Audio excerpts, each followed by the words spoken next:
At some point, almost every man experiences a quiet kind of pressure that he doesn't know how to name. Nothing dramatic happens. No breakup. No public failure. You just wake up, open your phone, and before your day even starts, you feel slightly behind. You scroll. You see progress, relationships, achievements, bodies, lifestyles. And without consciously deciding anything, your nervous system tightens. Not jealousy exactly, not sadness, just a low-level sense that you're late to your own life. In modern dating, this pressure sharpens even more. You send a message. There's no reply. Minutes stretch into hours. You tell yourself it doesn't matter, but your attention keeps drifting back. You start imagining reasons, outcomes, judgments. And most men never realize this is the moment where their mind quietly hands over control. Later, you'll understand why this moment matters more than you think. Here's the part that isn't explained often. The male brain doesn't collapse under pain. It collapses under avoidance. When discomfort appears, confusion, rejection, uncertainty, silence, most men don't face it directly. They escape into stimulation, scrolling, messaging, overthinking, distraction. The brain learns something dangerous in those moments. It learns that discomfort is something to be avoided, not processed. And once that lesson is learned, confidence slowly drains away without any obvious event causing it. This is why hard things start to feel heavier over time. Not because you're weak, not because you lack intelligence, but because your nervous system has been trained to crave relief instead of growth. Modern life rewards this training constantly. Every app is designed to soothe, entertain, validate, or distract. So when real life demands patience, effort, or emotional restraint, the brain resists. It wants the easier signal, the faster reward, the familiar escape. In dating, this shows up clearly. Men don't struggle because rejection is unbearable. They struggle because uncertainty is unbearable. Not knowing where you stand, not having immediate feedback, not being able to control perception, so they overtext, over-explain, overreact.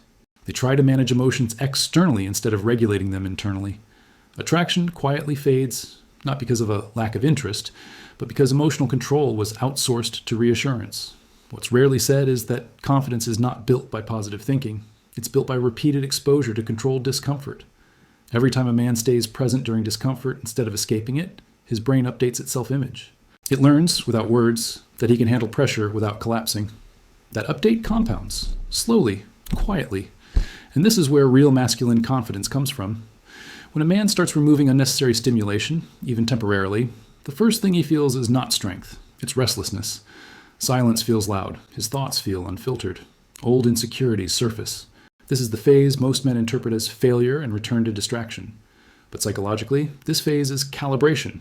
The brain is recalibrating its reward system. It's relearning how to sit with effort, boredom, uncertainty, and delay. This recalibration changes how a man moves through the world.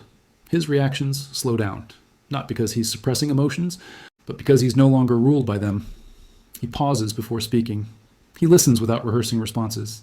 In social situations, this creates presence, and presence has weight, especially in masculine psychology, especially in attraction. One of the hidden rules of modern dating is this: emotional intensity grows through repetition, not importance. When your mind repeatedly revisits a person through texts, stories, profiles, and imagined scenarios, attachment forms regardless of actual connection. When that repetition is removed or reduced, clarity returns. Rejection becomes cleaner. Ghosting hurts less, not because you don't care, but because your brain isn't rehearsing loss every hour. If this perspective resonates, take a moment to like the video and subscribe, not out of habit, but as a quiet signal to yourself that you're interested in understanding how the male mind actually works beneath the surface. That's what we explore here on the Male Code, Mardon ka Khafiya Code, without noise, without extremes, and without pretending growth is easy. As weeks pass, something subtle happens to men who stop escaping discomfort. Their self-worth stops fluctuating with reactions. Confidence becomes internal again, not loud, not performative, grounded. And grounded men move differently. They don't chase certainty. They tolerate ambiguity. In dating, this changes everything. Messages become simpler. Silence becomes neutral instead of threatening. Interest is expressed without urgency. And paradoxically, this emotional steadiness often makes them more attractive, not less. Rejection still stings. It always will. But it no longer spirals. There's no obsessive analysis. No checking who liked what. No imagined competition. The emotional wound closes faster because it's not being reopened constantly. This is emotional control, not suppression. Control means feeling the emotion fully without letting it hijack behavior. Another shift occurs in how men perceive effort. Hard tasks no longer feel like threats. They feel like signals. Signals that growth is happening. The brain starts associating discomfort with progress instead of danger. This is how men begin to crave doing hard things. Not because they enjoy pain, but because their identity shifts. They start seeing themselves as someone who can handle resistance. This identity shift is powerful. It affects work, relationships, boundaries, and self-respect. Men stop narrating their lives and start living them. Achievements feel personal instead of performative. Failures feel instructive instead of humiliating. There's less need to explain, justify, or defend. And people around them feel this stability, even if they can't articulate it. None of this means modern tools are evil. Distraction isn't the enemy. Dependency is. When stimulation becomes the primary way a man regulates his emotions, his resilience erodes. But when stimulation becomes optional instead of necessary, strength returns.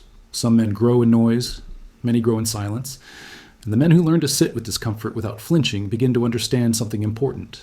Life doesn't become easier, but it becomes clearer, and clarity is often enough. If you've ever noticed how discomfort shapes your reactions, or if you've experimented with doing fewer easy things and more difficult ones, share your experience in the comments. Did it make you calmer, more confident, or more uncomfortable at first? And if you know a man who feels stuck in distraction, overthinking, or emotional confusion, share this video with him. Sometimes awareness is the first step toward real change.